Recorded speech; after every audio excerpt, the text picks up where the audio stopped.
துதிக்கிறது குறித்து முக்கியத்துவம் யாருக்குமே தெரியல. நீங்க ஒவ்வொரு நாளும் துதிச்சு பாருங்க, உங்க ஆவியில பலன் அடைகிறது நீங்க பார்க்கலாம். அதாவது உணர்வுபூர்வமா தேவனை நினைச்சு ஸ்தோத்திரம் சொல்லி துதிச்சு பாருங்க, உங்களுடைய இருதயத்துல ஒரு பெரிய ஒரு வெளிச்சம் உண்டாகும். தேவனுக்கு உங்களுக்குள்ள ஸ்நேகம் அது இன்னும் பலப்படும். நீங்க உண்மையிலேயே துதிச்சு பாருங்க, நீங்க சோதிச்சு பாருங்க. சிலருடைய முகம், வாழ்க்கை, இருதயம் எல்லாமே இருளடைஞ்சிருக்கும். காரணம் அவங்களுக்கு துதிக்கிறதே அவங்களுக்கு ஒரு ஏதோ ஒரு பெரிய ஒரு காரியம் போல இருக்கு. இல்ல, நீங்க துதிச்சு பாருங்க, உங்களுடைய ஆவியில பலனடையதை நீங்க பார்க்கலாம், உங்களுடைய ஆவியில உற்சாகம் இருக்கிறத பார்க்கலாம், உங்களுடைய வாழ்க்கை ரொம்ப நல்லா இருக்கும்.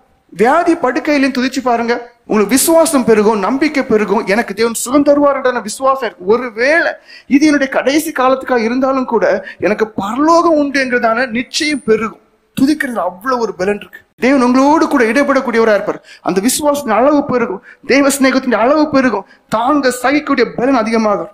ஏசாயா தீர்க்கதரிசி புஸ்தகம் 43:21 வாசிங்க. ஜனத்தை எனக்கென்று ஏற்படுத்தினேன், இவர்கள் என் துதியை சொல்லி வருவார்கள். பாருங்க, நம்மை தேவன் எதற்காக உருவாக்கி இருக்கிறார் என்பதை புரிந்துகிடுங்க. அதாவது ஒரு கூட்ட ஜனங்களை எதுக்கு சந்திக்கிறார், எதற்கு தெரிந்து கொள்கிறார், எதற்கு அவருடைய சொந்த ஜனங்களா இருக்க அழைத்திருக்கிறார் என்றால் அவருடைய துதியை சொல்றதுக்கு.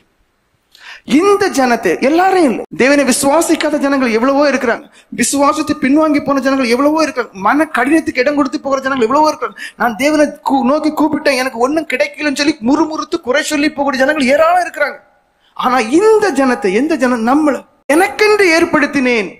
அப்ப ஜெபத்துல இருக்கிற முதல்ல என்ன செய்யணும், இவர்கள் என் துதியை சொல்லி வருவார் என்று சொல்ல போல நீங்க சொல்லி கொண்டே இருக்கணும், சொல்லி வருவார். அப்ப எப்படி பார்த்தாலுமே இந்த ஜனமா முதல்ல என்ன துதிப்பான். அப்படி தேவன் உங்களை குறித்து சொல்ல முடியுமா, சாட்சி கொடுக்க முடியுமா? யோசித்து பாருங்க. இந்த ஜனங்களை எனக்கென்று தெரிந்து கொண்டேன், அவங்க என்ன செய்வாங்க, என் துதியை, என் நாமத்தை மகிமைப்படுத்துவாங்க, பிரஸ்தாவப்படுத்துவாங்க, துதி சொல்வார்கள். அது அவர் விரும்புறார். 138வது சங்கீதம் 2வது வசனம் வாசிங்க. உமது பரிசுத்த ஆலயத்திற்கு நேராக நான் பணிந்து உமது கிருபை நிமித்தமும் உமது உண்மை நிமித்தமும் உமது நாமத்தை துதிப்பேன். உமது சகல பிரஸ்தாபத்தை பார்க்கிலும் உமது வார்த்தையை நீர் மகிமைப்படுத்தி இருக்கிறேன். பாருங்க, வேதம் சொல்லுது, நான் தேவாலயத்துக்கு வரும்போது நான் என்ன செய்வேன், பணிந்து கொண்டு உமது கிருபை நிமித்தம் உண்மை நிமித்தம் முதல்ல என்ன செய்வேன், நான் துதிப்பேன் இருக்கு. தேவாலயத்துக்கு வரும்போது அவர் எதை விரும்புறாரு, அவருடைய நாமத்தை துதிக்கிறது. உமது பரிசுத்த ஆலயத்துக்கு நேராக நான் பணிந்து. ஏன், அப்ப எல்லாருக்குமே தேவாலயத்துக்கு போக முடியாது. அப்ப அதனோட திசையை பார்த்து நினைச்சுவாங்க, அவங்க பணிந்து கொள்வாங்க. நமக்கு தேவாலயத்துக்கே வரக்கூடிய பாக்கியம் இருக்கு. உமது கிருபை நிமித்தம் ஏன் அவரை துதிக்கணும், அவருடைய கிருபை பெருது. நம்ம எல்லாம் உயிரோட இருக்கிற தகுதி உண்டு. எத்தனையோ பேர் எவ்வளவு விதத்துல மறிச்சு போறாங்க. நான் உயிரோட இன்னைக்கு இருக்கிறேனே, அது அவருடைய கிருபை.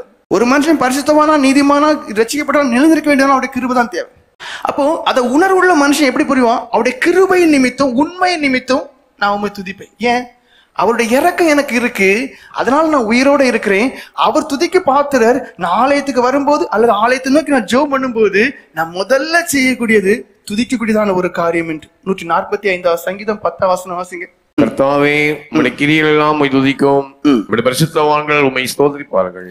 பாருங்க, இங்க ஒரு காரியம் சொல்லுது, கர்த்தாவே உம்முடைய கிரியைகள் எல்லாம் உம்மை துதிக்கும். கிரியைகள் என்று சொன்னால் மலைகள், சமுத்திரங்கள், காற்று, மரங்கள், பறவைகள், மிருக ஜீவராசிகள், உலகத்துல மனுஷன் வாழ தேவையான எல்லாவற்றையும் தேவன் படைத்திருக்க அவருடைய கிரியைகள்.